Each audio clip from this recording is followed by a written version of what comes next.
নিরুপায় দৃষ্টিতে ৭-৫ না ভেবে রুমে ঢুকে শাড়ি ঠিক করতে লাগলো ফারহা।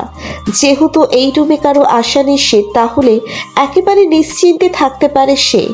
সব শেষে একটু ঝুঁকে শাড়ির কুচিগুলো ঠিক করছিল, তখনই আবরার রুমে আসে আর এসব কাণ্ড দেখে এত কথা শুনিয়ে নিল ফারহাকে। চুপচাপ মাথা নিচু করে দাঁড়িয়ে আছে ফারহা। আবরারের ভয়ে হাত কাচুমাচু করছে বারবার।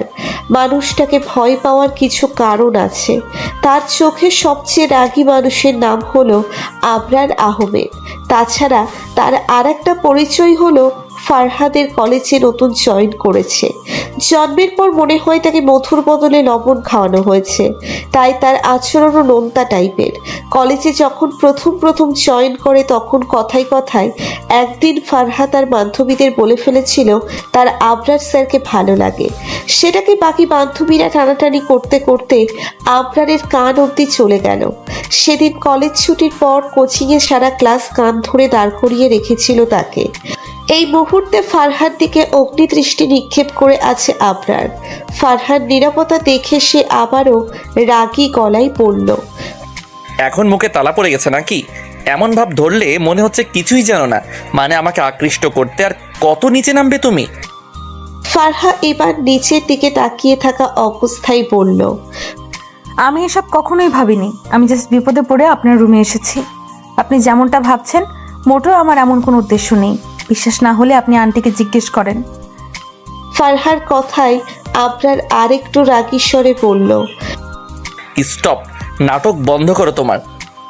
তখনই রুমে আসে লতা রহমান। আবরারের দিকে চেয়ে বলল, কি হয়েছে? তুই শুধু শুধু মেয়েটাকে এত ধমকাচ্ছিস কেন? ও কি করেছে তুমি জানো? কত বড় সাহস এই মেয়ের আমার রুমে এসে। ছেলেকে থামিয়ে দিয়ে লতা রহমান বলল, জানি আমি, সে এমনি এমনি তোর রুমে আসেনি। বাইরে কার সাথে যেন ধাক্কা লেগে পড়ে গিয়ে সব এলোমেলো করে ফেলেছিল। তারপরে আমাকে বললে আমি এখানে নিয়ে আসি। সারা বাড়িতে এখন মেহমান, একমাত্র তোর রুমটাই ফাঁকা ছিল, তাই তাকে বললাম তাড়াতাড়ি ঠিক করে বেরিয়ে আসতে। তো এখানে দোষের কি আছে? মেয়েটা বিপদে পড়েছে, তাই বাধ্য হয়ে এই রুমে নিয়ে আসলাম আমি। আবরার আর কিচ্ছু না বলেই ফারহার দিকে মাথা তুলে তাকালো। কিছু না বলেই চুপচাপ নিচের দিকে চেয়ে রুম থেকে বেরিয়ে গেল ফারহা। কি ভাবে সে নিজেকে? মুখ গোমরা করে চুপচাপ আইরিনের কাছে গিয়ে বসে বলে, থাকবো না আমি তোর বিয়েতে, এক্ষুনি চলে যাচ্ছি। বান্ধবীর বিয়েতে এসেছি, কারো অপমান সহ্য করতে আসিনি আমি। আইরিন তার দিকে চেয়ে বলল, তোর আবার কি হলো? কে অপমান করেছে তোকে? ফারহা একবার বান্ধবীদের দিকে চোখ বুলিয়ে নিল, কারণ আবরার স্যারের কথা বললে নির্ঘাত তাকে নিয়ে হাসাহাসি শুরু করবে সবাই। তবুও হাত কাচুমাচু করে বলল, কে আর? তোর সেই গুণধর ভাই। একটু বিপদে পড়ে তার রুমে ঢুকেছি, এতে এমন মহাভারত অসত্য হয়ে গেল। ফারহার কথায় মুখ চেপে হেসে ওঠে আইরিন, যেন এক মহা জোকস শুনেছে সে। তারপর হাসি থামিয়ে বলল, তুই ঘুরে ফিরে ভাইয়ার উঠানে কেন আছাড় খাস? আর তুই জানিস না ভাইয়ার রুমে আমরা ব্যতীত ঘরের বাইরের কোনো প্রবেশ নিষেধ? ফারহা একটু রেগে বলল, আমি কি জানতাম নাকি বাড়িতেও তোর ভাই এত রুলস নিয়ে চলে? আইরিন আবারও হেসে বলল, ভাইয়ার অনেক রুলস আছে, ওগুলো না জানলে কি হবে ভাবিজি? না হলে তো পরে দেখা যাবে সারা জীবন ভাইয়ার হাতে মার খেতে হবে। আইরিনের কথায় হো হো করে হেসে ওঠে সবাই, যাতে রাগটা আরো বেড়ে গেল ফারহার। আইরিনের দিকে চেয়ে বলল, কানের 3 ইঞ্চি নিচ বরাবর একটা কষিয়ে খেলে তখন মজা নেওয়া বের হয়ে যাবে তোর। আর ভাবি ডাকস কাকে? আমি কি তোর ভাইয়াকে বিয়ে করার জন্য বসে আছি নাকি? ফারহার কথায় আবারও হেসে ওঠে সবাই। ফোন হাতে একপাশে চলে গেল ফারহা। বাসা থেকে মা ফোন করেছে, আজ বাসায় ফিরবে কিনা তা জিজ্ঞেস করতে। যেহেতু আজ গায়ে হলুদ কাল বিয়ে, তাই বান্ধবীরা সবাই একসাথে থাকবে, তাই আজ আর যাওয়া হবে না। তবে ভাইয়া হয়তো যেতে পারে। ফোন রেখে আসার সময় হঠাৎ চোখে পড়ল একটা ছেলে আর একটা মেয়ে একে অপরকে জড়িয়ে ধরে গভীরভাবে চুম্বন করছে। যখন খেয়াল করলো ছেলেটা আর কেউ না, তারই ভালোবাসার মানুষ সাদাব, মুহূর্তেই বুকটা কেঁপে ওঠে তার। জেগে ওঠে এক তীব্র কষ্ট। সাদাবের সাথে 2 বছরের সম্পর্ক থাকার পর যখন বছরখানেক আগে ব্রেকআপ হয়েছিল, তখন খুবই আবেগপ্রবণ ছিল ফারহা। কত রাত জেগে কেঁদেছিল তার কোনো হিসেব নেই। ওই দিনের কথা মনে পড়তেই বুকটা এখনো শূন্য মনে হয় তার। সবই ঠিকঠাক ছিল, বাট একদিন সাদাব তাকে বলল তার সাথে রুম ডেটে যেতে হবে, কিন্তু তা সরাসরি না বলে দেয় ফারহা। সে বিয়ের আগে এই ধরনের কোনো সম্পর্কে জড়াবে না। আর ওই দিনই সাদাব একটা কথা বলল, হয়তো তার কথা মেনে নিবে, নয়তো ব্রেকআপ।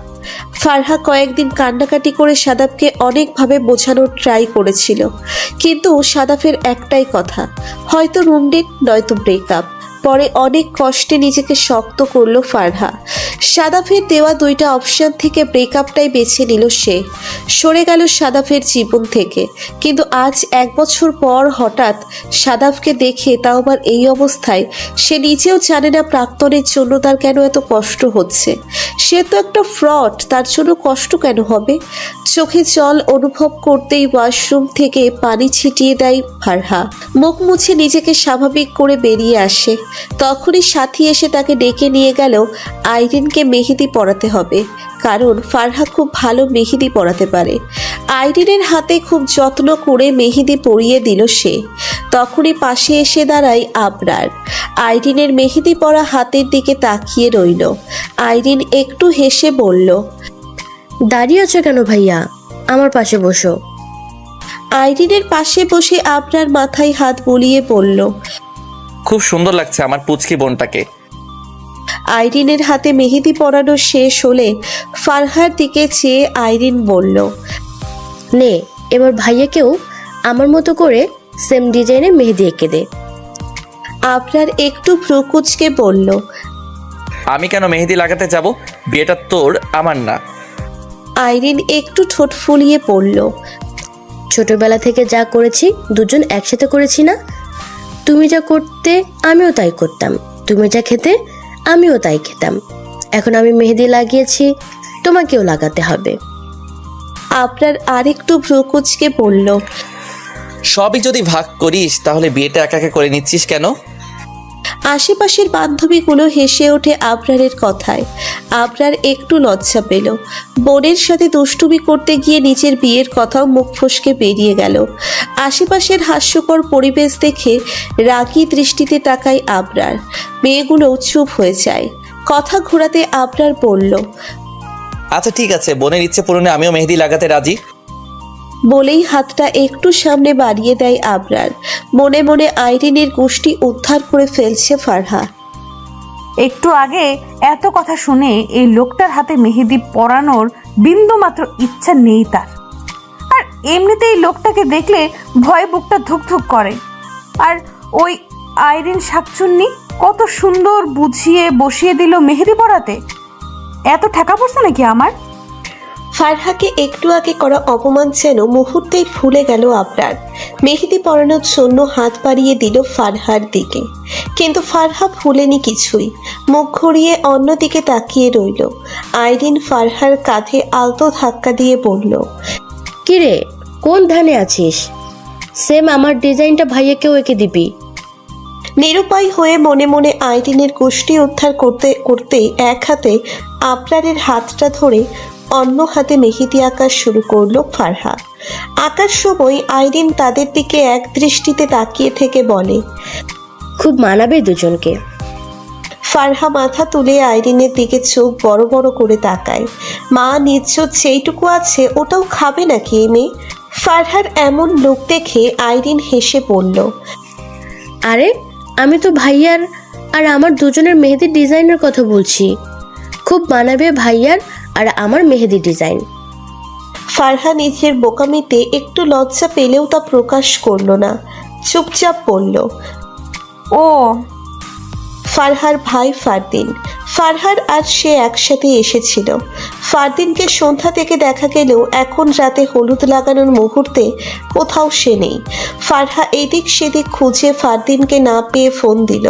দুইবার রিং হতেই ফোন রিসিভ করে ফারদিন। ফারহা বলে ওঠে, সবাই এখানে তোমাকে খুঁজছে। আর তুমি কোথায় গেলে ভাইয়া? আর আবরার ভাইয়া ফোন দিচ্ছে, তুমি ফোন ধরছো না কেন? ওপাশ থেকে শান্ত গলায় উত্তর এলো, ভালো লাগছে না রে ফারু, তাই বাসায় চলে যাচ্ছি। মানে কি, তুমি বাড়ি চলে গেলে? ভালো লাগছিল না, তাই কাউকে বলে আসার ধৈর্য পাইনি। তোরা এনজয় কর, আমার ভালো লাগছে না, ঘুমাবো, বাই। ফারদিনের কথার আগা মাথা কিছুই বুঝল না ফারহা। ফোন রেখে আইরিনের কাছে এসে দেখে সবাই আইরিনকে হলুদ লাগাচ্ছে। ফারহা গিয়ে লাগাতেই আইরিনও তাকে লাগিয়ে দিল। ফারহা একটু অবাক হয়ে বলল, আমাকে লাগাচ্ছিস কেন? পাশ থেকে সাথী বলল, হলুদ লাগিয়ে দিলে তাড়াতাড়ি বিয়ে হয়। আইরিন তো আবরার স্যারকেও হলুদ লাগিয়ে দিয়েছে। ফারহা একটু অবাক হয়ে বলল। এসব কি আইরিন? আইরিন একটু হেসে বলল, তেমন কিছু না, তোর আর ভাইয়ার বিয়েটা যেন তাড়াতাড়ি হয়ে যায়, হি হি। ফারহা লাফ দেওয়া কথার মতো বলে উঠল, জীবনেও তোর ভাইয়ের মতো ঘাড় তারাকে আমি তো দূরে থাক, জীবনে কোনো মেয়ে বিয়ে করবে না। তখনই সাথীর ইশারায় ফারহা পেছন ফিরে আবরারকে দেখে একটা শুকনো ঢোক নিল। সারা মুখে হলুদ, মাথায় নাজেহাল অবস্থা। ভেতরে গিয়ে ওয়াশরুমে মুখ ধুয়ে নিল ফারহা। বের হতেই ওয়াশরুমের সামনে সাদাবকে দেখে থমকে যায় সে। পাশ কাটিয়ে চলে আসতে চাইলে সাদাব দেয়ালে এক হাত দিয়ে পথ আটকে দাঁড়ায়। ফারহা একটু রাগী লুক দিয়ে বলে, পথ ছাড়ুন আমার। সাদাব বলল। ফারহার অস্বস্তি লাগছে খুব, বিরক্তি নিয়ে বলল, ভালো, পথ ছাড়ুন আমার। সাদাব আরো ভালো করে আটকিয়ে বলল। এর আগে ফারহার শরীর কাঁপছে, তবুও নিজেকে শান্ত করার চেষ্টা করে বলল, আমি চাইনি, আপনি বাধ্য করেছেন আমায়। আপনার ভালোবাসাও কতটা শুদ্ধ ছিল তা তো তখনই প্রমাণ করে দিয়েছেন। আর এই বিষয়ে আমি কোনো কথা বলতে ইচ্ছুক নই। বলেই সাদাফের হাত ধাক্কা দিয়ে সরিয়ে দিয়ে সেখান থেকে হাঁটা ধরে ফারহা। সাদাব সোজা হয়ে দাঁড়িয়ে তাকিয়ে থাকে ফারহার চলে যাওয়ার দিকে। হলুদ শাড়িতে খুব মানিয়েছে মেয়েটাকে, তার সৌন্দর্যের সাথে শাড়িটা পুরোপুরি মিশে গেল। আচ্ছা, ব্রেকআপের পর প্রাক্তনকে এত সুন্দর লাগে কেন? অনুষ্ঠান শেষ হতে প্রায় রাত 2টো বেজে গেল। শেষ রাতে এসেও বান্ধবীদের জ্বালায় ঘুমাতে পারছে না ফারহা। 4 জন একসাথে আছে মানেই তাদের আলোচনা বিশ্বের বড় বড় গবেষণাগারকেও হার মানাবে। উপায় না পেয়ে ফারহা একটা বালিশ নিয়ে সোফায় গিয়ে শুয়ে পড়ল। এবার একটু ঘুমাতে পারলেই হয়। সকালে ঘুম কাতর চোখে হাত দিয়ে চোখ কচলাচ্ছে ফারহা। ভোরের আলো ফুটে উঠেছে। রুমের বাইরে কয়েকজন চা নাস্তা নিয়ে দৌড়াদৌড়ি করছে। বাকিরা হয়তো এখনো ঘুম থেকে ওঠেনি। আইরিন, সাথী, সুমাইয়া সবাই এখনো ঘুমোচ্ছে। 3 জন মিলে সারা রাত রুমটা একবার উল্টো করেছে আর একবার পাল্টা করেছে। এমন অবস্থা করেছিল 3 জন মিলে। শেষ রাতে ঘুমিয়ে এখন মরার মতো পড়ে আছে। ফারহা আরো কিছুক্ষণ চোখ বন্ধ করে রইল। না, ঘুম আসছে না আর। রুম থেকে বেরিয়ে বাইরে এলো। ফারহাকে দেখে লতা রহমান এগিয়ে এসে বলল, ফ্রেশ হয়েছো? ফারহা 2 দিকে মাথা নাড়ায়। লতা রহমান আবার বলে, ওয়াশরুমে গেলে এক পাশে টুথ পাউডার পাবে, ফ্রেশে নাও, আমি নাস্তা তৈরি করছি, আর বাকিদেরও ডেকে দিও। ফারহা লক্ষ্মী মেয়ের মতো ঘুমো ঘুমো চোখে একপাশে মাথা কাত করে হ্যাঁ সূচক সম্মতি জানালো।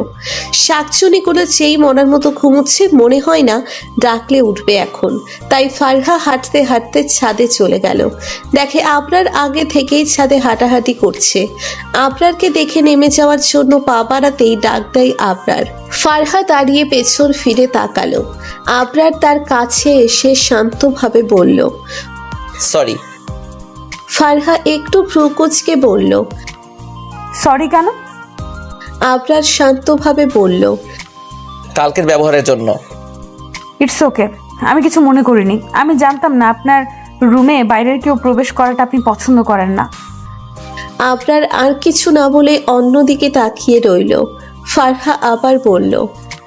আচ্ছা, ওই ছেলেটা আপনার কি হয়? আবরার বলল। কোন ছেলেটা? ওই যে একটু ফর্সা করে লম্বা ব্লু শার্ট পরেছিল, কালকে দেখলাম। ও সাদাফের কথা বলছো? আমার বাবার বন্ধুর ছেলে। কেন, কি করেছে সে? না কিছু না, এমনি। বলেই নিচে চলে আসলো ফারহা। রুমে এসে বাকি বান্ধবীদের টেনে তুলল। 9টা বাজে, এখনো পড়ে পড়ে ঘুমোচ্ছে। আবরারের অনেকবার ফোনের কারণে দুপুরে বরপক্ষ আসার একটু আগে আসলো ফারদিন। ফারহা এগিয়ে গিয়ে বলল। এতক্ষণে এলে কেন ভাইয়া? কোনো সমস্যা? আর কালকে এভাবে ফোন কেটে দিলে কেন? প্রশ্নগুলোই একটু বিরক্তি নিয়ে ফারদিন বলল। এত কথা বলিস না তো, ভালো লাগছে না। বলেই সামনের দিকে চলে গেল। হা হয়ে তাকিয়ে আছে ফারহা। ভাইয়া তো তার সাথে এভাবে কথা বলে না। কাল থেকে ভাইয়ার কি হলো হঠাৎ? সামাজিকভাবে বিয়েটা শেষ হলো, আইরিনকে বিদায় দিচ্ছে সবাই। গতকাল থেকে হাসি খুশি মেয়েটাও এখন কাঁদছে সবাইকে ধরে। আমারও খুব খারাপ লাগছিল। আমাকেও হয়তো একদিন এমন একটা জায়গায় এসে দাঁড়াতে হবে। সাদাফকে গতকাল রাতে দেখেছিল সে, আর বিয়ের আগে দুপুরবেলায় এসেছে। ফারহার সাথে কথা বলতে চেয়েছিল বারবার, বাট সুযোগ পায়নি, দেখে হয়তো হয়নি।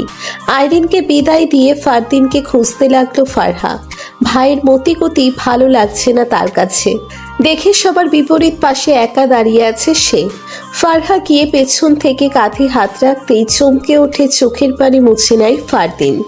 ফারহার দিকে চেয়ে একটু হাসলো। ফারহা বলল। কাঁদছো কেন ভাইয়া? কই না তো। আমার কাছে লুকানোর চেষ্টা করেও লাভ হবে না ভাইয়া। কাঁদছো কিনা ওটা জিজ্ঞেস করিনি, কেন কাঁদছো তা জিজ্ঞেস করেছি। ফারদিন একটু হেসে ফারহার গালে হাত রেখে বলল। একদিন আমার বোনটাকেও এভাবে বিদায় দিয়ে দিতে হবে, তাই না রে? ফারহা ভালোই বুঝতে পারছে কিছু একটা গন্ডগোল আছে, কারণ ফারদিন এত সহজে কান্না করার মানুষ না। তবুও এই মুহূর্তে ফারদিনকে কিছু বলাটা ঠিক মনে করছে না সে। তখনই আবরার তাদের পাশে গিয়ে দাঁড়ায়। বাকিরা আইরিনকে বিদায় দিয়ে সবাই বাড়ির দিকে হাঁটা ধরল। আবার কেউ গেটের কাছে দাঁড়িয়ে এখনো তাকিয়ে আছে। আবরারের সামনে ফারদিন সম্পূর্ণই স্বাভাবিক, যেন কিছুই হয়নি তার। আবরারের কাঁধে হাত রেখে বলল। আচ্ছা দোস্ত, ফারহাকে নিয়ে আমি চলে যাচ্ছি বাড়ির দিকে। বুঝিসই তো, বাবা মা তাকে নিয়ে কেমন টেনশন করবে। আবরারের মনটা আজ খুবই বিষণ্ণ। একমাত্র বোনটাকেও বিদায় দিয়ে দিয়েছে আজ। বাসাটাও কেমন ফাঁকা ফাঁকা লাগবে আজ থেকে। এসব চিন্তা ভাবনা তার মনকে আরো বিষণ্ণ করে তুলছে। আবরারের দিকে চেয়ে বলল। এখনই চলে যাবি? আজকে থেকে যা। মনটা খুবই বিষণ্ণ আমার। তোর সাথে থাকলেও মনটা কিছুটা ভালো হবে আমার। তাছাড়া ফারহাও তো আইরিনের মতো আমার বোনই। তোরা থাকলে মনকে কিছুটা হলেও সান্ত্বনা দিতে পারবো। আবরার আর ফারদিন সেই ছোটবেলার বন্ধু, কখনো কারো কথা কেউ ফেলে দিতে পারে না। কিন্তু আজ এখানে একটুও মন টিকছে না ফারদিনের। অস্থির লাগছে খুব তাকে। একটা শ্বাস নিয়ে আবরারকে বলল। আবরার একটু হাসির রেখা টানার চেষ্টা করে বলল। না রে দোস্ত, বাবা মা খুব টেনশন করবে। আর গতকালকেও ফারহাকে এখানে রেখে যাওয়ার জন্য খুব কষ্ট করে বোঝাতে হয়েছে তাদের। জানিসই তো, আমার একটাই বোন। বাবা মা কখনো তাদের একমাত্র মেয়েকে চোখের আড়াল করতে চায় না। কলেজে গেলেও তারা অস্থির হয়ে থাকে মেয়ের জন্য। চোখের আড়াল হলেই যেন ফারহাকে খুঁজতে থাকে তারা। বুঝিসই তো বাবা মায়ের মন। আচ্ছা তাহলে ফারহাকে পৌঁছে দিয়ে তুই আবার এখানে আসিস। আমি সন্ধ্যার আগেই তোর কাছে আসছি। আবরার একটু হেসে বলল। আচ্ছা। ফারহাকে নিয়ে বাড়ির উদ্দেশ্যে রওনা দিল ফারদিন। ফারহা এত কথা বললেও ফারদিন নিশ্চুপ। বাসায় এসে জামা চেঞ্জ করে খাটে লম্বা হয়ে শুয়ে রইল ফারহা। হিসেব মেলানোর চেষ্টা করছে। প্রথমত সাদাবের সাথে প্রায় 1 বছর পর দেখা, তাও কি বিশ্রী ভাবে। ভাবতেই ছি সূচক শব্দ মুখ দিয়ে বেরিয়ে আসে। দ্বিতীয়ত ফারদিন ভাইয়া কখনো এমন আচরণ করে না। আর ফারদিনকে ছোট থেকে তেমন একটা কাঁদতে দেখেনি ফারহা। কিছু কারণ তো নিশ্চয়ই আছে যা ভাইয়া বারবার আড়াল করতে চাইছে। আর শেষে হবে কালকে আবরারের সাথে ঘটে যাওয়া মুহূর্তগুলো। রুমে ঢোকায় আবরারের কড়া বকাবকির মাঝেও একটা মায়াময়ী দৃষ্টি দেখেছে সে। কিছুক্ষণ পর আবার সব রাগ হাওয়া হয়ে গেল। তাকে বিহিতি লাগিয়ে দেওয়া মুহূর্তটা, সকালে ছাদে দুজন একা কথা বলা, সময়গুলো বারবার চোখের সামনে ভেসে উঠছে তার। সন্ধ্যার সময় মায়ের ডাকে উঠে রুম থেকে বের হয় ফারহা। মায়ের কাছে যেতেই মা বলল 4 কাপ চা বানাতে, প্রতিবেশী চাচি এসেছে। ফারহা চুপচাপ রান্নাঘরে গিয়ে চা বসালো। ওদিকে তাদের মাঝে জমিয়ে আলোচনা চলছে। ফারহা বারবার বিয়ের কিছু টপিক শুনতে পাচ্ছে আলোচনার মাঝখানে। বাড়িতে কোনো বিয়ের টপিক উঠলেই বুকটা ধুকপুক করতে থাকে তার। না জানি কোন দিন তার বিয়ে নিয়ে পড়ে সবাই। আজও একটু একটু ভয়ে বুকটা ঢিপ ঢিপ করছে তার। চা হাতে তাদের সামনে এগিয়ে গেল ফারহা। চা রেখে মায়ের একপাশে গিয়ে দাঁড়ায় সে। চাচি মায়ের কাপে চুমুক দিয়ে বলল। এর মাঝে মা বলল, তো পরে মেয়েটাকে পেয়েছে কোথায়? চাচি আবারও চায়ের কাপে চুমুক দিয়ে বলল। চাচির কথায় থামিয়ে ফারহার মা তাকে বলল, তুই চলে যা ফারহা, বড়দের মাঝে থাকতে নেই। মায়ের কথায় চুপচাপ সেখান থেকে চলে যাচ্ছে ফারহা। প্রতিবেশী নামক এই মহিলাটাকে দেখলেই মেজাজ খারাপ হয় তার। এই মহিলার কাজই হলো এর কথা গিয়ে তাকে বলা, ওর কথা এসে অন্যকে বলা। এখানেও এসেছে নিশ্চয়ই তানিয়া নামক মেয়েটার কথা সবাইকে বলতে। এর মাঝে ফারহাকে নিয়ে টপিক উঠলেই থমকে যায় সে। তবুও চুপচাপ দরজার আড়ালে গিয়ে শুনতে চেষ্টা করে ওই মহিলা বাবা মাকে কি কান পড়া দিচ্ছে। এর মাঝে বাবা তাকে থামিয়ে দিয়ে বলল, এতক্ষণ অন্যের গিবত গিয়েছেন, কিচ্ছু বলিনি, কিন্তু শেষে যে আমার মেয়েকে নিয়ে বাড়তি 2-3 লাইন অ্যাড করলেন, এগুলো আর কখনো বলার চেষ্টা করবেন না, বিশেষ করে আমার সামনে কখনো বলবেন না। বাবা আবার বলল, আমাদের মেয়ের প্রতি আমাদের পুরো বিশ্বাস আছে। আমাদের মেয়ে কখনো আমাদের কথার বাইরে যায়নি, আর কখনো যাবেও না। এর মাঝে মা ফোরন কেটে বলল, আর ফারহা এমন কাজ করলে তাকে মেয়ে হিসাবে স্বীকারই করব না, ত্যায্য মেয়ে করে দেব, তবুও অন্যায়কে প্রশ্রয় দেব না। একটা কথাই যেন ভয়ে বুকটা কেঁপে ওঠে ফারহার। মায়ের কথায় বুকটা ধুকধুক করলেও বাবার কথা শুনে ভালো লাগছে যে তার প্রতি তাদের কত বিশ্বাস। সারা বাড়িতে কলহপূর্ণ পরিবেশ। আসার সময় সারা রাস্তা কেঁদেছিল আইরিন। আইরিন অনেকের কাছে শুনেছে বিয়ের পর স্বামীর বাড়ি যাওয়ার সময় মেয়েটা কান্না করলে তাদের হাজবেন্ড অনেকে ভাবে বোঝানোর ট্রাই করে, তাদের কতভাবে কথা বলে, তাদের স্বাভাবিক করার চেষ্টা করে। কিন্তু আইরিনের হাজবেন্ড মাহিন তার দিকে একবারের জন্য ফিরেও তাকায়নি। পুরোটা সময় আইরিনের থেকে দূরে বসে বাইরের দিকে তাকিয়েছিল। এখন রাত হয়েছে অনেক, সারা ঘর জুড়ে কোলাহল। বাট এখানে আসার পর মাহিনকে এক মুহূর্তের জন্যও চোখে পড়ছে না তার। এখানে প্রায় সবাই অচেনা। মাহিনকে একটু চিনে তাও বিয়ে হয়েছে নিজের স্বামী এটা ভেবে। বিয়ে ঠিক হওয়ার পর তেমন কথা বলার সুযোগ পায়নি তার সাথে। ফ্যামিলিগতভাবে ঠিক হয়ে হুটহাট হয়ে গেছে সব। আইরিন প্রথমে কান্না করলেও মাহিনের ছবি দেখার পর সেও রাজি হয়ে যায়। আইরিনকে একটা সাজানো ঘরে বসিয়ে দিয়ে চলে গেল সবাই। একা একা বসে আছে সে। বারবার মাথা তুলে দরজার দিকে তাকিয়ে দেখছে মাহিন আসছে কিনা, কিন্তু প্রায় ঘন্টা খানেক হতে চলল, এখনো মাহিনের খবর নেই। ভয়ে বুক ধুকপুক করছে আইরিনের। তার সামনে কি বলবে সে, কি করবে কিছুই ভেবে পাচ্ছে না। তবুও অপেক্ষা করে যাচ্ছে চুপচাপ। ওদিকে ব্যালকনিতে ফ্লোরে বসে দেওয়ালের সাথে হেলান দিয়ে চুপচাপ আকাশের দিকে চেয়ে আছে ফারদিন। হাতে আইরিনের একটা ছবি, চক্ষু যুগল রক্তিম আভা ধারণ করে আছে তার। গতকাল রাতেরও দিনের বেলায় ভাইয়ার অদ্ভুত আচরণটা নিয়ে টেনশন কমছে না ফারহার। তাই বিষয়টা জানতে ভাইয়ের রুমের দিকে আগাতে থাকে সে। রুমে এসে ফারদিনকে না দেখে ব্যালকনিতে আসে সে, নিয়ে ফ্লোরে বসে আছে। ফারহা এগিয়ে গিয়ে তার কাছে বসলো। ছবিটা হাতে নিতেই চমকে উঠল সে। ফারদিনের দিকে অদ্ভুত চাহনি দিয়ে বলে, কারণটা তাহলে এটা ছিল ভাইয়া? ফারদিন এবার কেঁদে উঠে বলে, আজ ওর বাসর, বিয়ে হয়ে গেছে ওর। বন্ধুর বোন দেখে মান সম্মানের দিকে তাকিয়ে চাইলেও কিছু করতে পারিনি আমি। আপনার স্যার কিন্তু সেই হ্যান্ডসাম, তাই না দোস্ত? দাঁত কেলিয়ে কথাটা বলল সাথী। আইরিন পাশ থেকে বলল, আমার ভাইটাকে কি তোরা চোখ দিয়ে গিলে খাবি নাকি? সাথী মুখ দিয়ে সূচক একটা শব্দ ছেড়ে বলল, সুন্দরকে সুন্দর বলবো না তো কি বলবো? মুখ ফসকে পাশ থেকে ফারহা বলল। আমারও স্যারকে খুব ভালো লাগে। ফারহার কথায় কেউ কিছু বলছে না। ফারহা পেছনে তাকিয়ে দেখা মাত্রই আবরার তাদের পাশ দিয়ে হেঁটে গেল। মুহূর্তেই জিভে ছোট্ট একটা কামড় দিল ফারহা। ইসরে, স্যার কিছু শুনে ফেলেনি তো? কিন্তু তা নিয়ে আলোচনা বন্ধ হয়নি ফ্রেন্ড মহলের মাঝে। ক্লাসেও চলছিল লুকিয়ে আলোচনা, যেটা সূত্র ধরে আবরার স্যার সারা ক্লাস কান ধরে দাঁড় করিয়ে রেখেছিল। শেষে যাওয়ার সময় আস্তে করে বলল, এখন তোমার পড়াশোনা করার বয়স, এসব করার বয়স না। সেদিনের পর থেকেই আইরিন তাকে ভাবি বলে সম্বোধন করে। মাঝে মাঝে আইরিন বলতো আবরারও ফারহাকে পছন্দ করে, সেটা আইরিন বোঝে, বাট তা আবরার প্রকাশ করতে চায় না। এসব নিয়ে ফারহাকে কতদিন খেপিয়েছে তার হিসেব নেই। বাট আজ ফারদিনের মুখে কিছু কথা শুনে সকল চিন্তাভাবনা হাওয়ায় উড়িয়ে গেল তার। আইরিনের ছবি হাতে নিয়ে ফারদিনকে এভাবে কাঁদতে দেখে ফারহা বলল, এতই যখন ভালোবাসতে তাহলে কাউকে বলনি কেন এতদিন? কেন চুপ করেছিলে ভাইয়া? কাউকে না বললে অন্তত আমায় বলতে তুমি। যা হওয়ার তা পরে দেখা যেত। কেন চুপ থেকে এখন আফসোসের পাহাড় বইছো?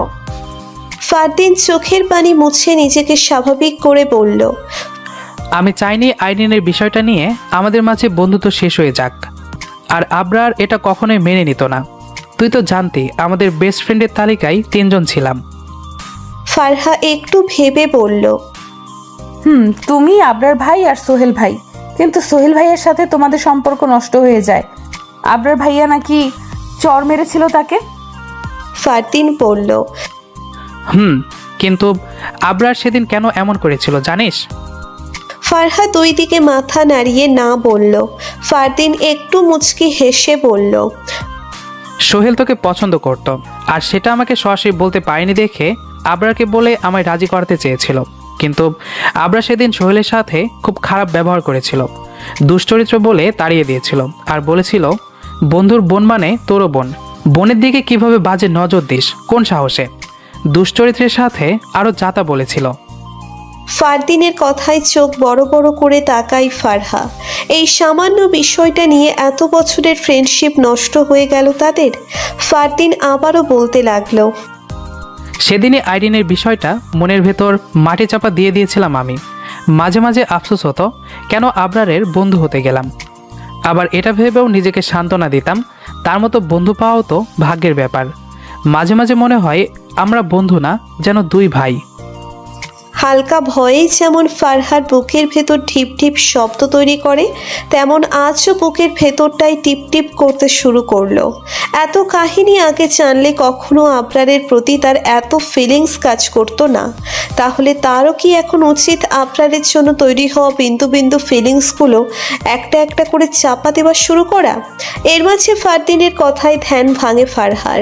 ফারদিন খুব করুণ গলায় বলল, কথাগুলো কাউকে বলবি না প্লিজ, কারণ এসব কথা জানাজানি হয়ে গেলে আরিয়ানের সংসারে অশান্তি তৈরি হতে পারে। আমি চাই না আমার কারণে তার শান্তি নষ্ট হয়ে যাক। সে সারা জীবন সুখে থাকুক, এটাই আমার চাওয়া।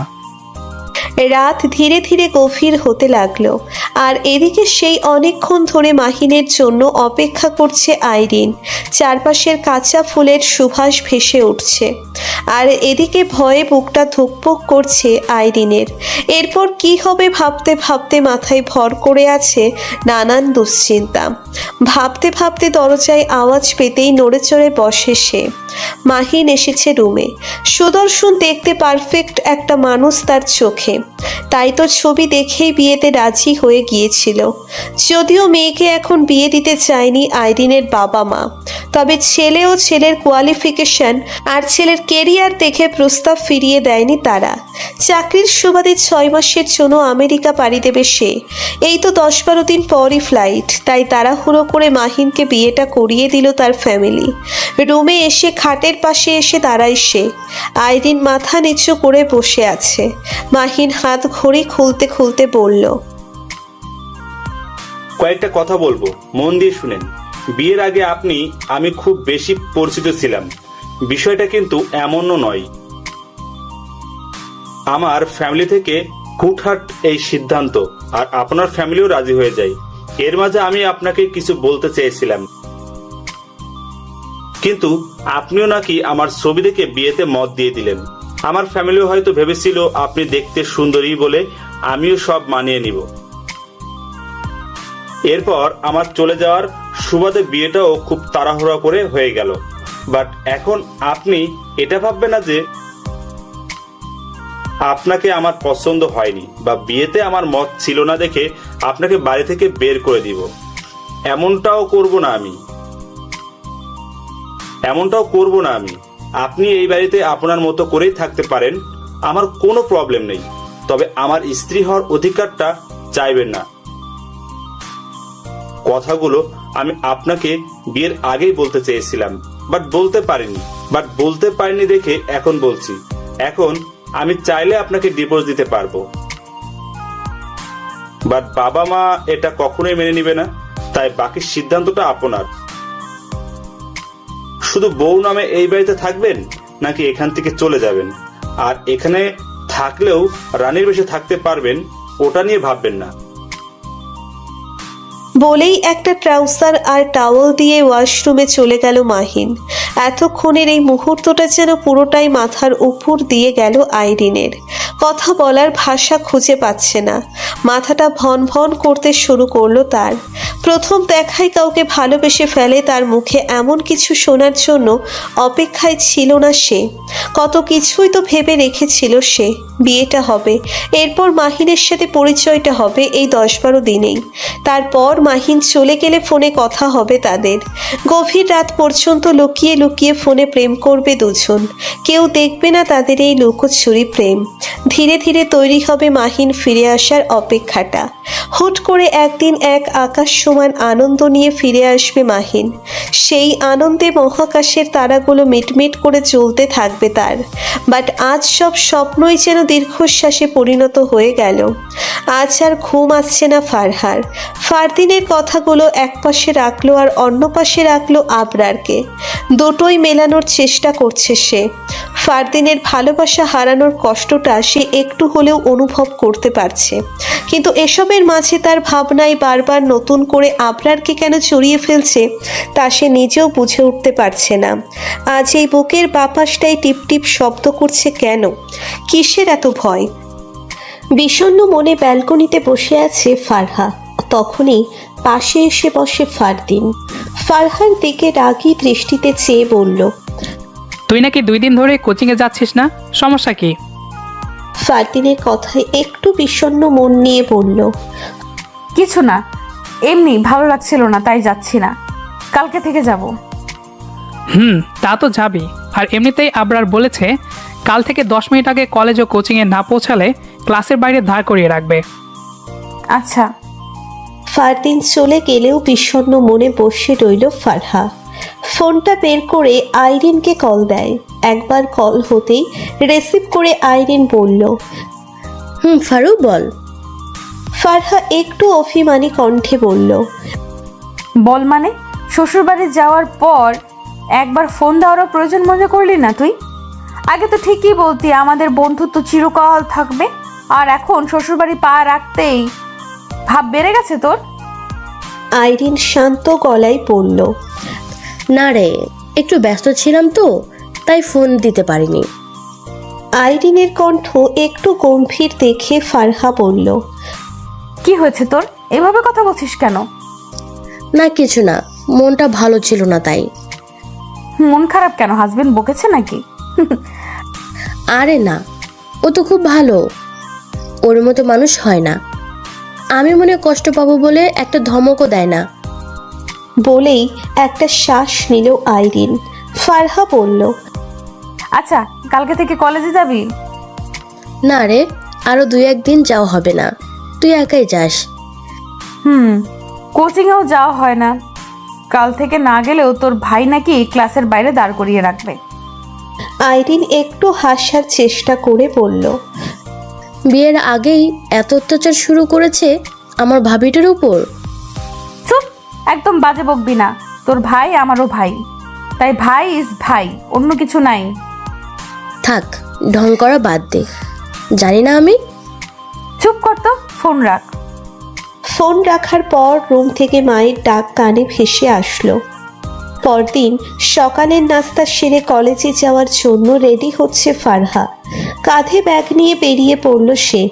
রাস্তার পাশ ধরে হাঁটছে, একটা খালি রিকশাও চোখে পড়ছে না।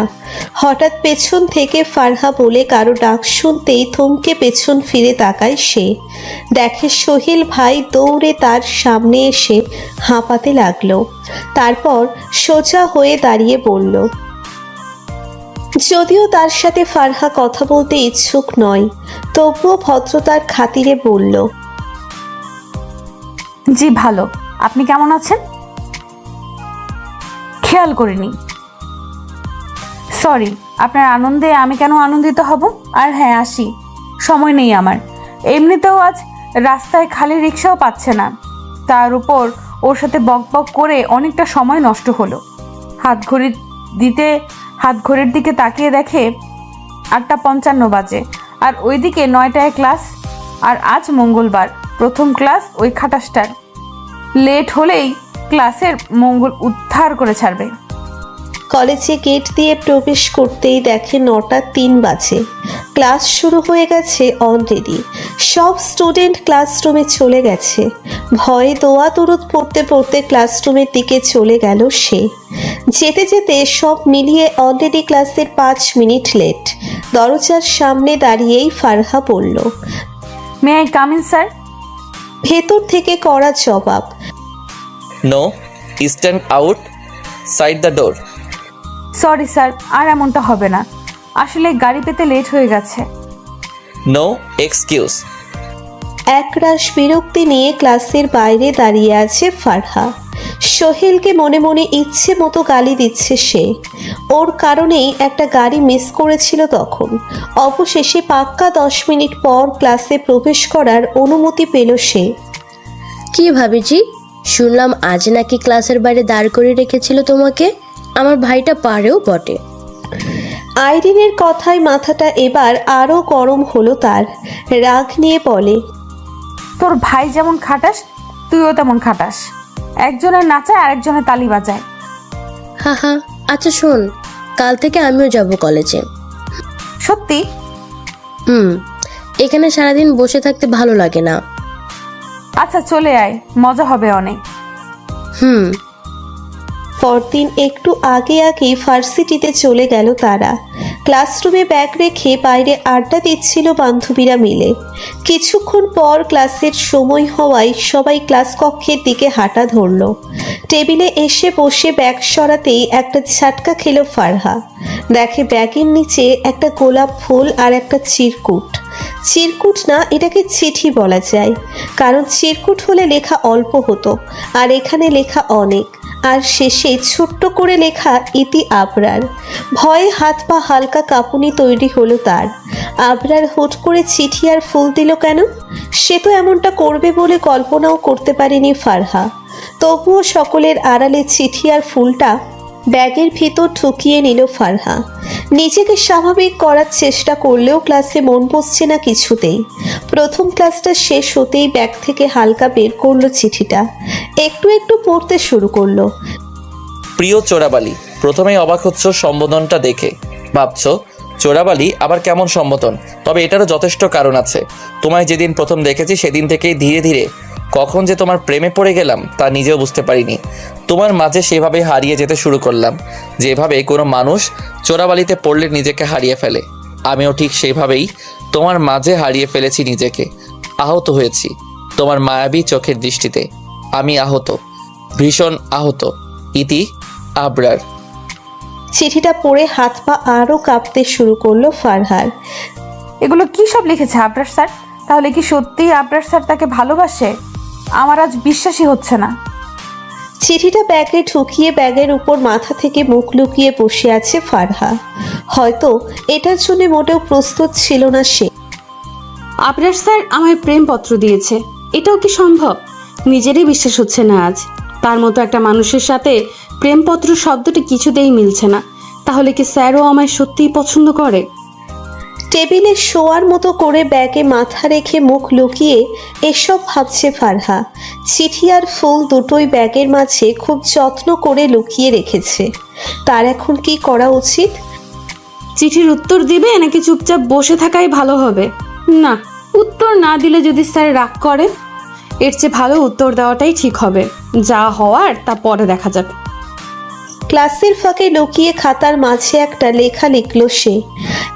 অন্যের চোখের দৃষ্টিতে নিজে আহত হয়েছেন ভালো কথা, তাই বলে এভাবে হুটহাট চিঠি লিখে আরেকজনের হৃৎপিণ্ডে আঘাত করাটা কিন্তু অন্যায়, ভীষণ অন্যায়। এরপর আর ক্লাসে মোটেও মন বসেনি তার। ছুটির পর একে একে সব চলে যেতে লাগলো সবাই। ক্লাস খালি হতেই লেখাটা ওই টেবিলে রেখে চলে গেল সে, সোজা হেঁটে গেটের বাইরে। পেছন ফিরেও তাকালো না। বাসায় আসার পর থেকেই অস্থিরতা ভাবটা ধীরে ধীরে বাড়তে লাগলো তার। পরদিন কলেজে আসলে সেই একইভাবে আর একটা চিঠি পায় সে। সত্যি তো, এই মারাত্মক অন্যায়ের কি শাস্তি হওয়া উচিত বলো তো? আচ্ছা যাই হোক, তুমি সেই শাস্তিটা নিজ হাতে দিও। একটু হাসলো ফারহা। এই লোকটার চলাফেরার সাথে চিঠির ভাষাগুলো একদমই বেমানান। আজ আর কিছু লিখলো না ফারহা। বাড়িতে আসার পর থেকে রুমে বসে আছে চুপচাপ। আবরারের কথা ভাবতেই বারবার হাসি পায় তার। এমন লাগছে কেন তার? অদ্ভুত। কাল শুক্রবার, কলেজ বন্ধ, একদিন আর দেখা হবে না তাদের। তো বন্ধুরা, এতক্ষণ ধরে গল্পটি শুনেছো। গল্পটি তোমাদের কাছে কেমন লাগছে? যদি গল্পটি ভালো লেগে থাকে এবং এ ধরনের গল্প আরও শুনতে পছন্দ করো, তাহলে এক্ষুনি নিচে থাকা সাবস্ক্রাইব বাটনটি টিপে আমাদের পরিবারের একজন সদস্য হয়ে যাও এবং গল্পটি কন্টিনিউ করো। আর হ্যাঁ, একটি সুন্দর কমেন্ট করতে কিন্তু ভুলবে না। সেটা ভেবেও মনটা খারাপ হয়ে ওঠে। বাসায় সবাই স্বাভাবিক ভালো চললেও মাহিন প্রয়োজন ছাড়া তেমন একটা কথা বলে না আইরিনের সাথে। তার সব কিছুতেই যেন একটা বিরক্তির ছাপ লক্ষ্য করে আইরিন। আর 2 দিন পরই মাহিনের ফ্লাইট। রুমে বসে ল্যাপটপে কাজ করছিল সে। আইরিন তার কাছে এসে বলল, আপনাকে কিছু বলার ছিল। মাহিন কাজ করতে করতে বলল, বলো। আমি আমার বাবার বাসায় থাকতে চাই, এখানে ভালো লাগছে না আমার। মাহিন এখনো কাজ করতে করতে বলল, আচ্ছা, কাপড় চোপড় গুছিয়ে রাখবেন, কাল সকালে যাবেন। আইরিন কিছু বলতে যাবে তার আগেই মাহিন তাকে থামিয়ে দিয়ে বলল, বলছি তো, তোমার যেমনটা ইচ্ছা সেভাবে চলতে পারো, বাবা মাকে আমি ম্যানেজ করে নিব। আইরিন আর কিছু না বলে চুপচাপ চলে গেল সেখান থেকে। সে ভালোই বুঝতে পারছে যে মাহিন তাকে 2 পয়সারও মূল্য দিচ্ছে না। মেয়েদের নাকি 2টা জীবন, একটা বাবার বাড়ি আর একটা নাকি স্বামীর বাড়ি। বাট এখন তার কাছে মনে হচ্ছে তার এবার আশ্রয় তার কাছে সবচেয়ে শান্তির ও নিরাপদ আশ্রয়। বাকি সব মিথ্যা। আজ শনিবার, কলেজে আগে থেকেই এসেছে ফারহা। চুপচাপ একপাশে বসে আছে আর গেটের দিকে তাকাচ্ছে। কখন আবরার কলেজে আসবে? আজ এই ব্যাটাকে সামনে থেকেই ধরবো, দেখি তার রিয়াকশন কেমন হয়।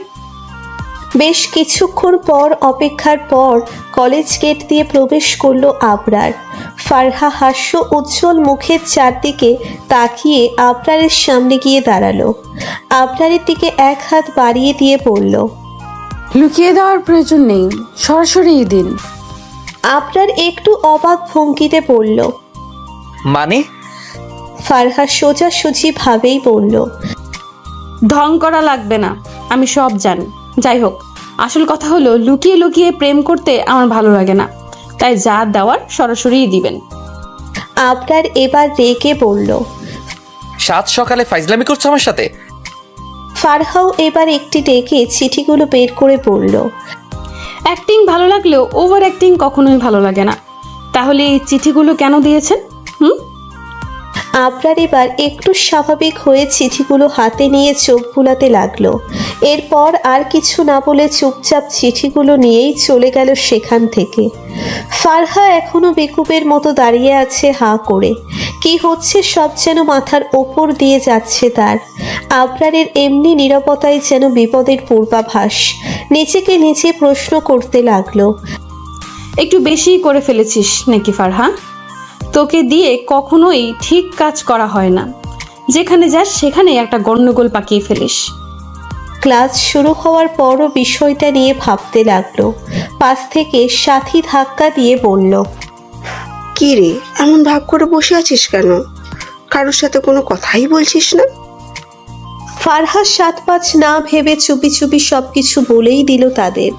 সব শুনেই অবাক ভঙ্গিতে মুখে হাত দিল সাথী ও আইরিন দুজনেই। সাথী বলল, বলিস কি, আবরার স্যার তোকে প্রেমপত্র দিয়েছে? ফারহা চুপ করতে বলে চারপাশে তাকালো, কেউ শুনে ফেলেছে নাকি দেখতে। এবার সাথী চুপচাপ বলল, সত্যি? ফারহা মাথা নিচু করে বলল। আইরিন পাশ থেকে বলল, তাই তো তোমাকে আমি আগে থেকেই ভাবি ডাকি। সাথী আবার বলল, তার মানে তুইও সব জানতিস? না, তবে কিছুটা হলেও আন্দাজ করতে পেরেছি ওদের চক্কর। তখনই ক্লাস টিচার লেকচার বন্ধ করে দিল। তখনই ক্লাসে প্রবেশ করে শাকিল ভাইয়া। হাতে একটি নোটস নিয়ে স্যারের হাতে দিল। স্যার তা পড়ে ফারহার দিকে তাকিয়ে বলল। ফারহা দাঁড়ালো। স্যার আবার বলল। ভয়ে এবার যেন বুকটা শুকিয়ে আসলো ফারহার। কি হচ্ছে কিছুই বুঝতে পারছে না। সব তো ঠিকঠাকই আছে, তাহলে আবার অফিসে ডাকার কি দরকার ছিল? ভাবতে ভাবতে অফিস কক্ষে গিয়ে দেখে ফার্স্ট ইয়ারের একটা জুনিয়র ছেলেও দাঁড়িয়ে আছে ওখানে। ফারহা স্যারের অনুমতি নিয়ে ভিতরে প্রবেশ করে বলল, ডেকেছিলেন স্যার? প্রিন্সিপাল স্যার কোনো উত্তর না দিয়ে ছেলেটার দিকে চেয়ে বলল। ফারহা বেকুবের মতো একবার জুনিয়র আবরারের দিকে তাকাচ্ছে, আর একবার পাশে বসে থাকা আবরার স্যারের দিকে তাকাচ্ছে। পরিস্থিতি এবার একটু হলেও বুঝতে পেরে চট করে বলল, মিথ্যা কথা। ওর মতো পিচ্ছি ছেলেকে আমি ভালোবাসতে যাব কোন দুঃখে? ও তো আমার ছোট ভাইয়ের মতোই। ছেলেটাও চট করে বলল। স্যার ভ্রু কুঁচকে বলল। পাশ থেকে আবরার স্যার বলল, হাই রে, কি টুরু লাভ! প্রেমিকার মারও প্রেমিক ভাগ করে নিতে চাইছে। আহা, তোমাদের ভালোবাসা আমি মুগ্ধ। ছেলেটা বুকের পাপাশে একটা হাত রেখে একটু ঝুঁকে মুখে হাসি ফুটিয়ে বলল। ফারহার মাথায় যেন আগুন জ্বলতে শুরু করলো। স্যারদের সামনে জুনিয়র ছেলেটাকে বলল, একটা চর খাবি তুই। আমি কোন দুঃখে তোকে ভালোবাসতে যাব রে? আর প্রেম করার বয়স হয়েছে তোর? চিঠিগুলো দেখে আমি ভেবেছিলাম অন্য আবরার দিয়ে দিয়েছিল।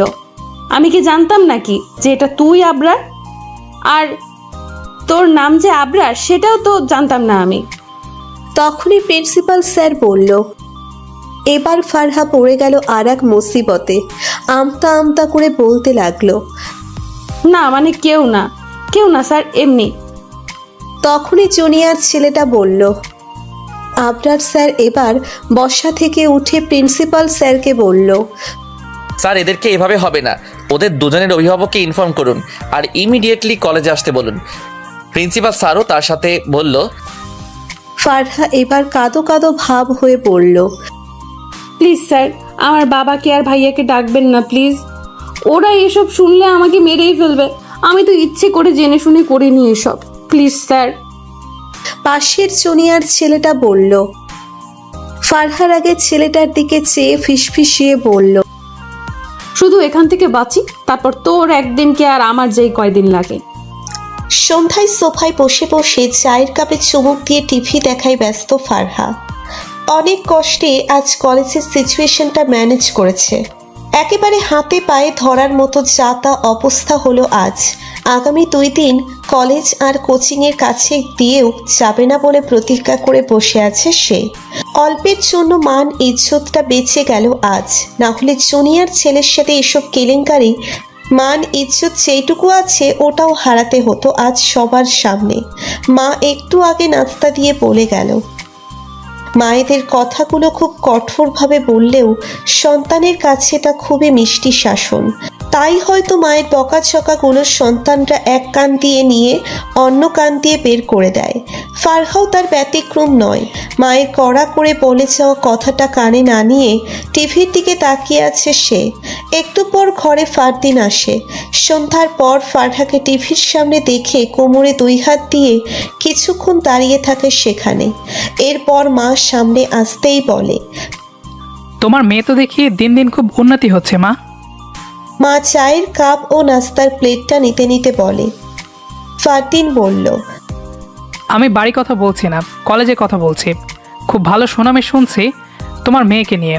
ইনশাল্লাহ আমাদের ফারহা খুব শীঘ্রই সফলতার উচ্চ শিখরে পৌঁছে যাবে।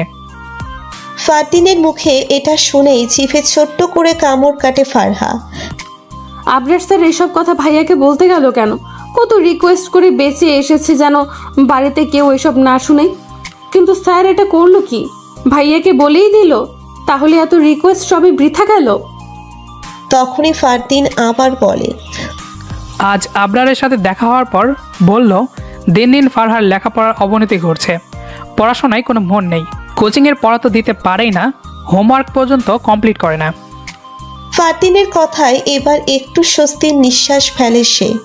যাক, তাহলে কিছু বলেনি। ফারদিন টিভি অফ করে দিয়ে বলল, যা সোজা গিয়ে পড়তে বস, না হলে এক্সামের পর ডিমগুলো বিক্রি করার জন্য একটা দোকান খুলে বসতে হবে। ফারহা হেসে বলল, গুড আইডিয়া। তবে দোকান খোলার কি দরকার? এগুলো আমরা পাইকারি দরে বেচে দিব। ফারদিন নিরাশ হওয়ার ভঙ্গিতে আবারও কোমরে 2 হাত রেখে ফারহার দিকে তাকায়। আজ সন্ধ্যার পর চলে যাচ্ছে মাহিন। সকালে আইরিনদের বাসায় খবর এসেছে সন্ধ্যায় মাহিন বেরিয়ে যাবে আইরিনকে নিয়ে ওই বাড়ি যেতে। ফোন দিয়ে মাহিনের মা এ কথাটা বলল। আর মাহিনের বাবা নাকি ব্যস্ত, তাই আগে বলতে পারেনি। আর মাহিনকে বলেছিল আইরিনকে নিয়ে যেতে, বাট মাহিন আসেনি। সোফায় বিষণ্ণ মনে বসে আছে আইরিন। এমন সময় আবরার তার পাশে এসে বসে। আইরিনের দিকে চেয়ে বলে, ফোনটা দে তো। আইরিন একটু অবাক হলো, তবুও প্রশ্ন না করে ফোনটা বাড়িয়ে দেয়। আবরার ফোনটা কিছুক্ষণ দেখে আইরিনকে বলল, তোর আর মাহিনের মাঝে কি কোনো ঝামেলা হয়েছে? আবরার যেন কিছু বুঝতে না পারে, তাই আইরিন একটু অবাক হওয়ার ভঙ্গিতে বলল, কই না তো, সব ঠিকঠাকই তো আছে। আবরার ফোনটা দিয়ে বলল, তোর কল লিস্টে মাহিনের নাম্বারে কলটা ছিল আজ থেকে 6 দিন আগে, তাও শুধু একটা কল। আইরিন একটু থতমত খেয়ে মিথ্যা সাজানোর চেষ্টা করে বলল, আরে কথা হয়তো প্রতিদিন, ও খুব ভালো। আমি নাম্বারগুলো এমনি ডিলিট করে দেই, তাই কল লিস্টে নেই। আর তুমি হঠাৎ এসব বলছো কেন ভাইয়া? ও হ্যাঁ বুঝছি, সে আমাকে এখানে রেখে গেছে আর শেষ দিনও নিয়ে যেতে আসেনি, তাই তো? তাহলে শুনো কাহিনী। তোমাদের জন্য খুব খারাপ লাগছিল আমার, তাই তাকে বললাম তোমাদের কাছে চলে আসব। সে তো আমাকে আসতেই দিচ্ছিল না, কিন্তু তোমাদের জন্য আমার কান্না পাচ্ছিল দেখে সে পরে রাজি হলো। আর প্রতিদিনই আমাকে নিতে আসতে বলতো, কিন্তু আমি আর একদিন করে তাকে মানা করছিলাম। তাই গতকাল বললাম আজকে তোমাদের সাথেই যাব। এক নাগারে কথাগুলো বলে গেল আইরিন, যেন আবরার কোনো পাল্টা প্রশ্ন করতে না পারে। হয়তো খুব বুদ্ধি খাটিয়েই মিথ্যেটা সাজিয়েছে সে। আবরার আর কিছু না বলে কিছু তীক্ষ্ণ দৃষ্টিতে তাকিয়ে সেখান থেকে চুপচাপ চলে গেল। তারপর চোখ বন্ধ করে একটা দীর্ঘশ্বাস নিল আইরিন। দুপুরের আগেই ওই বাড়িতে পৌঁছে যায় তারা। দুপুরে খাওয়া শেষে আইরিনের বাবা আর অন্যান্য আত্মীয়রা সোফায় বসে কথা বলছে, আর আইরিন আছে মহিলাদের কাছে। বাড়িতে কয়েকজন অতিথি আসায় বিয়ে বাড়ির মতো মনে হচ্ছে আজও। বিকেলের পর আইরিন ও মাহিনকে একসাথে আলাদা করে দিল একটা রুমে, নিজেদের মাঝে কিছু কথা বলার জন্য। আইরিন চুপচাপ মাহিনের পিছনে গিয়ে দাঁড়িয়ে মাথা নিচু করে বলল, আজও কথা বলবে না আমার সাথে? কি বলবেন বলুন। আইরিন আবারও নির্লজ্জের মতো বলল, আমাদের এখানে কেন আলাদা করে দিয়েছে সবাই? মাহিন আবারও সোজাসুজিভাবে বলল, সেটা আপনিই জানেন। ওরা বলল আর কেন আপনি ঢুকে পড়ছেন? আইরিন একটু মন খারাপ হলেও চুপচাপ রইল, কারণ সে চায় না যাওয়ার মুহূর্তে কারো মুড নষ্ট করতে। তবুও মাথায় একটা প্রশ্ন সব সময় তাকে খুব ভাবায়, যেটার উত্তর মাহিন চলে গেলে আজ জানা হবে না, তাই বলেই দিল। সত্যি করে বলেন তো, আপনি আসলে কি চান? মাহিন আবারও বলল, আমার চাওয়াটা না ভেবে এটা ভাবেন যে আপনার মন কি চাই, আর আমি কি চাই তা সময় হলে বুঝতে পারবেন। সন্ধ্যার পর সবার থেকে বিদায় নিয়ে চলে গেল মাহিন। আইরিনের সাথে আর কথা বলেনি। রাতে আইরিন তার বাবাকে নিয়ে বলল, আমি এখানে থাকবো না বাবা, আমার ভালো লাগছে না, আমি তোমাদের কাছেই থাকবো। প্রয়োজনে সে ফিরে এলে তখন ওই বাড়িতে চলে আসবো। অবশেষে মাহিনের ফ্যামিলিও মেনে নিল এটা। আইরিনের বাবা যখন তাদের বলল, কেটে গেল কয়েকদিন। প্রতি বছরই কলেজ থেকে ফাইনাল ইয়ারের স্টুডেন্টদের নিয়ে 1-2 দিনের জন্য ট্যুরে যাওয়া হয়। ঠিক এবারও যাবে সবাইকে নিয়ে। এতে এক্সামের আগে মাইন্ড ফ্রেশ হবে একটু হলেও, আর ঘোরাফেরা করলে মন এমনিতেই ভালো থাকে। ফাইনাল ইয়ারের টোটাল স্টুডেন্ট আছে 543 জন। এর মাঝে হয়তো অনেকে যাবে, আবার অনেকে যাবে না, তাই কয়েকদিন আগে থেকে লিস্ট করা শুরু হয়েছে। আজ ক্লাসে আবরার স্যার ট্যুরের কথা বলে গেল, আর লিস্ট করার দায়িত্ব দিল ফাহাদকে। ছেলেটা পলিটিক্স করে, নানান জায়গায় মিছিল মিটিংয়ে সেই পোলাপানদের একসাথে করে, তাই আবরার স্যার টিম ম্যানেজমেন্টের দায়িত্বটা তাকেই দিল, কারণ ছেলেটার মোটামুটি হলেও টিম ম্যানেজ করার অভিজ্ঞতা আছে। আর মেয়েদের মাঝে দিল একজনকে। আবরার স্যার ছেলে মেয়েদের মাঝে ভাগ ভাগ করে টিম লিডার বানিয়ে দিয়ে গিয়েছে। আর সকল স্টুডেন্টের দায়িত্ব আবরার নিজেই নিয়েছে, কারণ সে নিজেও স্টুডেন্ট থাকাকালীন ও বন্ধুদের নিয়ে ট্যুরে যাওয়ার সময় নিজেই সব ম্যানেজ করত। ছুটির পর কোচিং শেষ করে বাসার দিকে রওনা দিল ফারহা, আইরিন ও সাথী। বাকি 2 জন ফারহাকে বোঝাতে ব্যস্ত, কারণ ফারহার ধারণা তার ফ্যামিলি কখনোই তাকে কোথাও একা যেতে দিবে না। তাই পাশ থেকে আইরিন বলল, প্রয়োজনে আমি ফারদিন ভাইয়া আর আঙ্কেলকে বুঝিয়ে বলবো, দেখবি তারা না করবে না। হুট করে ফারহা বলল, না, তুই ভাইয়ার সামনে একদম যাবি না, কখনো যাবি না, কোনো দিনও যাবি না। ফারহার কথাই অবাক হয়ে গেল আইরিন ও সাথী দুজনেই। আইরিন অবাক ভঙ্গিতে বলল, কেন যাব না? ফারহা আর কিছু না বলে শান্তভাবে বলল, না কিছু না। আইরিন ও সাথী দুজনেই অবাক হয়ে তাকিয়ে আছে ফারহার দিকে। কথাবার্তা একটু অদ্ভুত হলে অবাক হওয়াটাই স্বাভাবিক। হয়তো এই অদ্ভুত কথার কারণটা জানতে ফারহার দিকে তাকিয়ে আছে দুজন। ওদের এমন আগ্রহ দেখেও আর কথা বাড়ালো না ফারহা। চুপচাপ সামনের দিকে পা বাড়ায় সে। বাসায় এসে শাওয়ার নিয়ে খেয়ে বিছানায় লম্বা হয়ে শুয়ে পড়ল ফারহা। চোখ লেগে এসেছে, তাই বিকালটা শুয়েই কাটিয়ে দিল। সন্ধ্যা হতেই মা এসে ডেকে দেয়, কড়া গলায় বলে। ফারহা 2 হাত মেয়ে হাই তুলতে তুলতে বলল, মেয়ে নামাজে এই কথাটা পাত্রপক্ষকে বলার জন্য নামাজ পড়লে কি তা কবুল হবে মা? তার মা আর কিচ্ছু বলল না, হয়তো নিজের কথার বোকামি বুঝতে পেরেছে। যাওয়ার সময় বলল।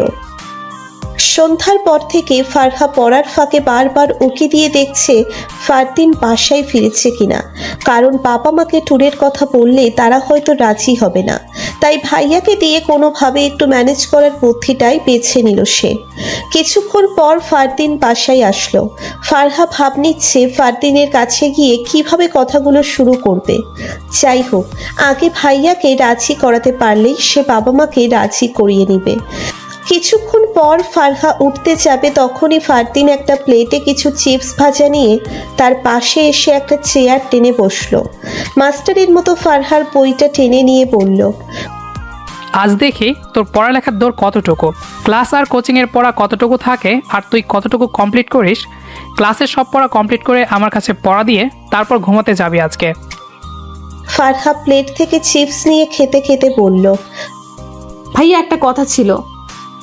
ফারদিন বই উল্টে দেখতে দেখতে বলল, বল। তোমাকে সবচেয়ে বেশি ভালোবাসে কে জানো?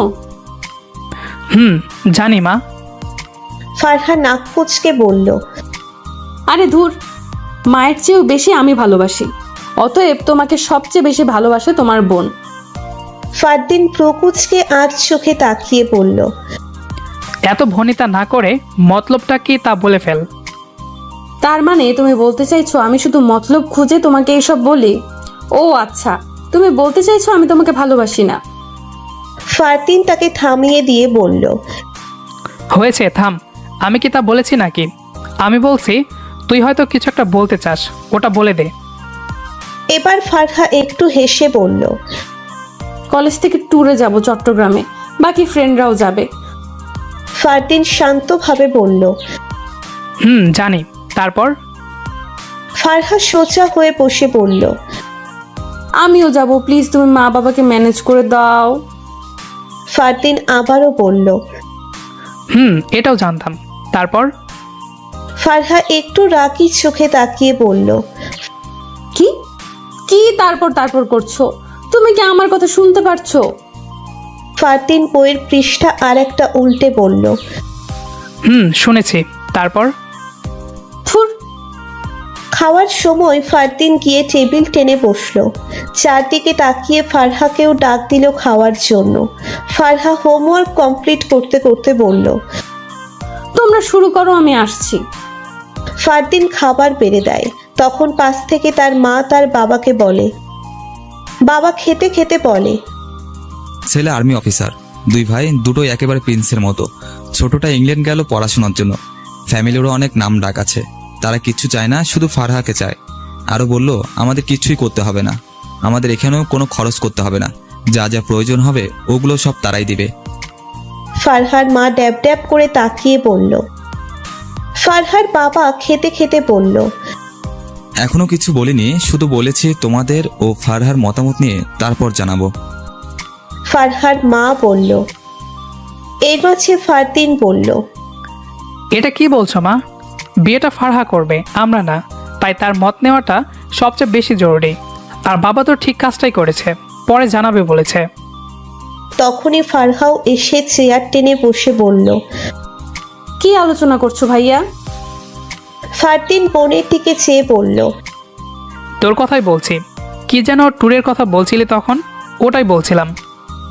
মাকে বিষয়টা খাওয়ার আগেই বলেছিল ফারদিন, তাই মা বলল। ফারদিন বলল, একা যাচ্ছে না মা, ওর সাথে তো আবরারও থাকছে। আমি আবরারকে সব বুঝিয়ে বলবো ফারহাকে চোখে চোখে রাখতে। কলেজ গেট পেরিয়ে ভেতরে আসতেই দূর থেকে একটা ছেলে আপু আপু বলে দৌড়ে আসলো। ফারহা পেছন ফিরে দেখে ওই দিনের ওই আবরার নামের ছেলেটা। দৌড়ে এসে বলল, কেউ নিজের ভুল স্বীকার করলে তাকে ক্ষমা করে দেওয়াটাই উত্তম। তাই ফারহাও বলল, আচ্ছা ঠিক আছে, আর কারোর সাথে এমনটা করবে না। ছেলেটা বলল। ফারহা কোমরে দুই হাত রেখে রাগী দৃষ্টিতে ছেলেটার দিকে তাকিয়ে আছে। হিজাব পরাই হয়তো রাগটা প্রকাশ পাচ্ছে না, তবুও রেগে আছে। তার চোখ দেখলেই বোঝা যাচ্ছে। মায়াবী চোখ দুটো রাগী লোক নিয়ে তাকিয়ে আছে। বলে কি এই ছেলে, ট্যুরের জন্য জনপ্রতি 1000 করে? তাই ফারহা ফারদিনের থেকে টাকা নিয়েই কলেজে এসেছে জমা দেওয়ার জন্য। মেয়েদের টিম লিডার শর্মির কাছে টাকা জমা দিতে গেলে সে বলে আইরিন আর ফারহার টাকা অলরেডি আবরার স্যার দিয়ে দিয়েছে। আপনি না হয় আইরিনের টাকা দিয়েছেন বোন হিসেবে, তাই বলে আমারটা দিতে গেলেন কেন? আবরারের সামনে দাঁড়িয়ে কথাটা বলল ফারহা। আবরার সোজাসুজি ভাবে বলল, কারণ তুমিও তো আইরিনের মতো আমারও আরেকটা বোন, তাই। ফারহা আবারও বলল, দরকার নাই আমার এত ভাইয়ের। ভাইয়ের বন্ধু হলেই কি ভাই হয় নাকি? ভাই হলে ওই দিন কিভাবে চিঠিগুলো প্রিন্সিপাল স্যারের কাছে দিয়েছিলেন? আমি না হয় একটু আবেগী হয়ে গিয়েছিলাম, তাই কিছু না ভেবে সোজা আপনার কাছে গিয়ে না বুঝে এসব বলে ফেলেছিলাম। ব্যাপারটা আপনি আমাকে বুঝিয়ে বললেই পারতেন। অফিস রুমে নিয়ে এভাবে অপমান করার প্রয়োজন ছিল না। আর এখন আসছে ভাই সাজতে। লাগবে না আমার এত ভাই। আপনি আমার কেউ না, স্যার মানে শুধুই স্যার। এক নিঃশ্বাসে কথাগুলো বলে কয়েকটা শ্বাস নিল ফারহা। আবরার এক দৃষ্টিতে ফারহার দিকে তাকিয়ে আছে। মেয়েটা আজ এত কথা বলছে কেন? অল্পতেই এত অভিমান কেন তার? চুপচাপ দাঁড়িয়ে ফারহাকে বোঝার চেষ্টা করছে সে। পাশ থেকে আইরিন ফারহার হাত ধরে টেনে একপাশে নিয়ে গিয়ে বলল, কি করছিস এগুলো? একটা না তো বলেই গেলি, কার সামনে বলতেছিস তা মাথায় আছে তো? বিয়ের আগে যদি এত কথা শোনাতে থাকিস তাহলে তো বিয়েই করবে না তোকে। ফারহা বলল। আমার এত খারাপ দিন আসে নাই তোর ভাইয়ের মতো একটা খচ্চরকে বিয়ে করব। আইরিন নিশ্চুপ হয়ে তাকিয়ে থেকে হঠাৎ করেই হেসে দিল, যেন এতক্ষণ হাসিগুলো পেটের ভেতর আটকে ছিল তার। বোচা মিয়ার হাতে একটা সুদর্শন ছেলের ছবি হাতে নিয়ে অন্য হাতে চায়ের কাপে চুমুক দিল। পাশেই বসে আছে ফারদিন ও তার বাবা। বোচা মিয়া এক টানে চাটা শেষ করে ছবির দিকে তাকিয়ে ফারদিনের বাবাকে বলল। ফারহার বাবা এবার থামিয়ে বলল। আচ্ছা, আমি বুঝেছি আপনার কথাটা। ছেলে ও তার ফ্যামিলি সম্পর্কে খোঁজ খবর নিয়েছে আমি। আর মেন কথাটা হচ্ছে ফারা এখনো পড়াশোনা করছে। কথা শেষ হওয়ার আগেই বোচা মিয়া বলল। হ্যাঁ, তা ঠিক আছে, তবে আপাতত ইন্টারটা শেষ হোক, এই সময়টা একটু অপেক্ষা করতে বলুন। আচ্ছা, আপনি বসুন, আসছে আমি, একটা ফোন এসেছে। বলেই ফোনটা রিসিভ করে একপাশে চলে গেল ফারদিনের বাবা। ফারদিন বোচা মিয়ার পাশে গিয়ে বলল। কলেজ ও কোচিং শেষ করে বাসায় ফিরতে ফিরতে বিকেল হয়ে গেল ফারহার। এসে একটা লোক ও বাবা তার ভাইকে দেখে কিছুক্ষণ থমকে দাঁড়ালো। এরপর সালাম দিয়ে ভেতরে চলে গেল সে। সন্ধ্যার পর ফারদিনের কাছে গিয়ে ফারহা বলল। লোকটা কে ভাইয়া? কই না তো, আমাকে না জানিয়ে তোমরা আমার বিয়ের কথাবার্তা বলছো? তা তো দেখতেই পারছি। মেয়ে বলে কি আমার নিজের মন মতো মত দেওয়ার কোনো অধিকার নেই? বাহ, সময়ও ঠিক করে ফেলেছে সবাই, আর আমাকে একটিবার জানালেও না তোমরা। ফারহা উত্তেজিত হয়ে যাচ্ছে দেখে ফারদিন বলল। এক্সামের পর কথাবার্তা আগাবে বলছে, আর তুমি বলছো সিরিয়াস না? আর কিছু না বলে মায়ের রুমের দিকে গেল ফারহা। তোমরা আমাকে না জানিয়ে আমার বিয়ের কথা বলছো কেন মা? মেয়েকে পাশে বসিয়ে হাসি মুখে বলল। আমি এখন বিয়ে করতে চাই না মা। আমি এত কিছু জানি না। আমি বিয়ে করব না মানে করব না। ফাইনালি ট্যুরে যাওয়ার সেই কাঙ্ক্ষিত সময়টা চলে এলো। এই একটা ট্যুর যে ফারহার জীবনটা এমন এলোমেলো করে দিবে তা হয়তো তার চিন্তারও বাইরে ছিল। না হলে কি মানুষ বিপদ জেনেও ওই রাস্তায় এগিয়ে যায়? সে নিজেও যেত না, বাট আমরা তো আর ভবিষ্যতে কি হবে তা তো কেউ বলতে পারি না। সেই ট্যুরে যাওয়ার পর একটা অ্যাক্সিডেন্টই তার জীবনকে এলোমেলো করে দিয়েছে। সন্ধ্যার পর বাসে রওনা দিবে সবাই। 5টা বাস ঠিক করা হয়েছে। সারা রাত গাড়িতে থেকে পরদিন চট্টগ্রাম পৌঁছবে তারা। তারপর 2 দিন ব্যাপী এই ট্যুরে বিভিন্ন জায়গায় ঘুরে বেড়াবে। সন্ধ্যায় বেগে কিছু কাপড় চোপড় ও প্রয়োজনীয় টাকা পয়সা নিয়ে কলেজ মাঠের উদ্দেশ্যে বেরিয়ে গেল। ফারহাও ব্যাগে জামা ও নিজের প্রয়োজনীয় জিনিসপত্র নিয়ে নিল।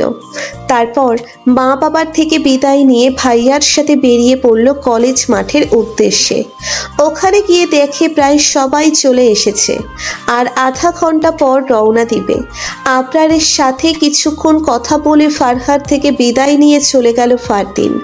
ফারহা একটু হেসে বান্ধবীদের কাছে চলে গেল। হেই, কখন এলি তোরা? অনেকক্ষণ আগেই এসেছি, তোর মতন অলস নই আমরা। আর আধা ঘন্টা লেট করলে আর তো যাওয়াই হতো না তোর। আমি অলসতে যাব কেন? আমি সময় মতোই এসেছি। তোদের মতো আগে এসে আজ এরা সময় নষ্ট করি না। কিছুক্ষণ পর স্যার ও টিম লিডাররা এক এক করে সবাইকে গাড়িতে উঠতে বলল। জিনিসপত্র নিয়ে এক এক করে যার যার সিটে গিয়ে বসলো সবাই। বাসের সামনের 2-3 সিট পরে বসলো ফারহা ও আইরিন, আর বাসের সামনের সিটে বসলো আবরার। ওঠার পর আইরিনকে বলে গেল। রাতে আধা ঘন্টা ব্রেক নিয়ে ডিনার করে নিল সবাই। এরপর আবার গন্তব্যের দিকে ছুটল সবাই। ফেনী এসে মহিপাল বাস থামলো তখন রাত প্রায় 1টা। মহিপাল নামলে দেখে চারদিকে রোড। ফারহাদ চারপাশে তাকাচ্ছে। আইরিন বলল, এটা হলো সোনাগাজীর রোড, এটা চট্টগ্রামের রোড, এটা ঢাকার যেখানে দিয়ে আমরা এসেছি। এক এক করে সব দিন দেখাচ্ছে। ফারহা হাই তুলতে তুলতে বলল, তুই আগে ফেনে এসেছিলি? সোনাগাজীতে আমার এক রিলেটিভ আছে। ফারহাদ চারদিকে তাকিয়ে বলল, আচ্ছা আইরিন, এখানে পশ্চিম কোন দিকে? পাশে আবরার এসে দাঁড়াতেই হো হো করে হেসে ফেলল। ফারহা কিছু না বলে লজ্জামাখা চেহারা নিয়ে নিচের দিকে তাকিয়ে রইল। কি বা বলবে সে? নতুন কোথাও গেলে যে সে সত্যিই উত্তর দক্ষিণ সঠিকভাবে খুঁজে পায় না। নিজেদের প্রয়োজন শেষ হলে চট্টগ্রামের রোডে ছুটল গাড়ি। রাত তখন গভীর। এতক্ষণ হইহুল্লার করে এখন প্রায় সবাই নিশ্চুপ।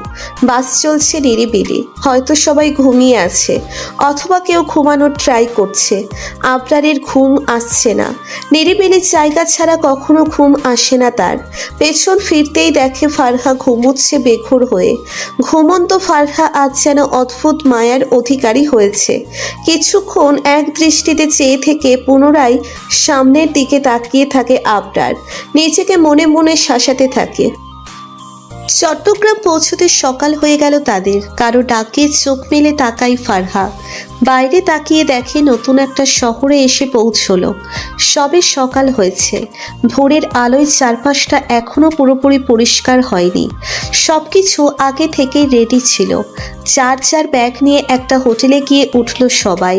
আজ সারা দিন পাহাড়ি অঞ্চল ঘুরে এরপর দিন কক্সবাজার, এরপর ডিরেক্ট ঢাকা ব্যাক করবে। ব্যাগ কাঁধে নিয়ে ফারহা, আইরিন ও সাথী একটা রুমে গিয়ে বসলো। সকালের নাস্তা শেষে চারপাশটা ঘুরে ফিরে দেখছে সবাই। সাথী চারপাশটা দেখে বলল,